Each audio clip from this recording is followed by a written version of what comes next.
I've just ordered the book about a week ago and I've just started reading it, and I genuinely wish that I had read this book years ago because it is just amazing. So I'm going to ask you to bear with me because I only read this chapter last night and I've not made any notes, so this will be a good test for how much I'm able to do something on the spot, okay? So this chapter is called An Appeal That Everybody Likes, and it's all about that people generally have a high regard for themselves.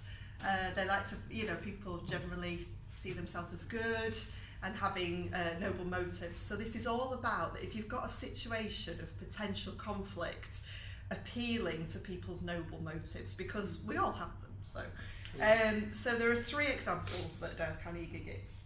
The first one is your classic situation of a landlord and a tenant. The tenant is in a lease and there's been a bit of a situation arise and they wanted to try and get out of the lease early. And he was saying that this gentleman, this landlord, it was happening at a time of year when it was in the winter, it was going to be really hard to get new tenants in, and he was just ready to go in guns blazing and saying, look, you need to pay your rent now.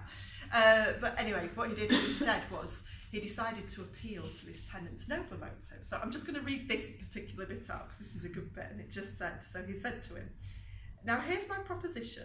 Lay your decision on the table for a few days and think it over. If you come back to me between now and the 1st of the month when your rent's due, tell me you still intend to move, I give you my word, I'll accept your decision as final.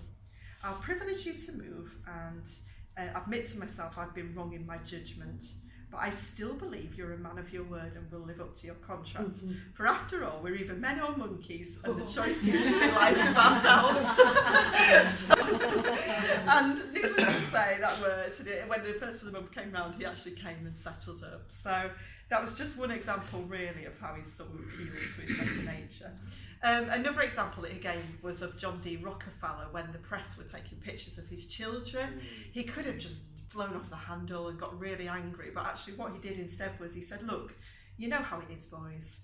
You've got children yourselves, some of you, and you know it's not good for youngsters to get too much publicity. So again, just really appealing to the noble motives, appealing to the heart. The third example he gave was a really interesting one around a certain car company that had been servicing cars, and for various reasons customers were disgruntled. They were going to be paying some of the service but not all of it, and the manager who was dealing with it had gone in quite heavy-handed, saying, look, you need to pay up, and the customers were digging their heels in and just absolutely refusing to pay.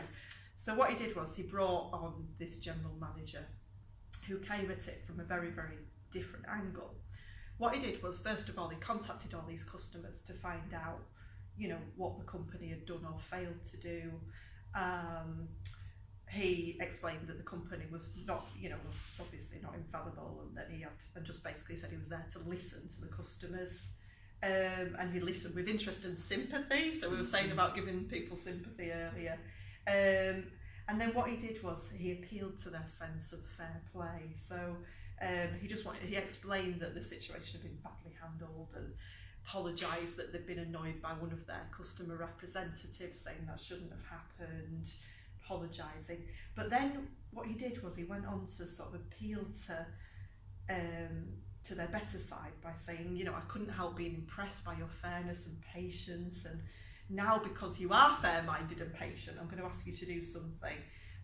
Here's your bill. I'm going to ask, I know it's safe to ask you to adjust it, just as you would as if you were the president of my company. I'm going to leave it all up to you, whatever you say goes.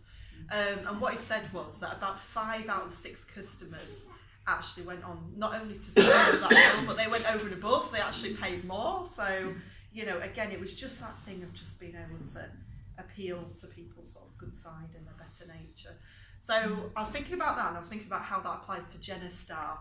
And I think we've already talked about it today. I mean, John's already referred to it. It's things like, could you do me a favour? I just really need you to come and to this business overview, see what you think. So you're not being really direct there with people, but again, people as your friends, they might want to help you, they want to be helpful.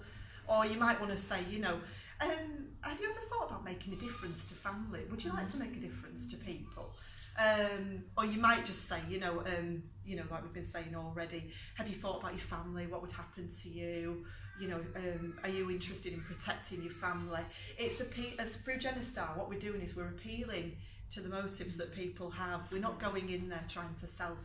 You're going in there trying to look at how you can actually help that family.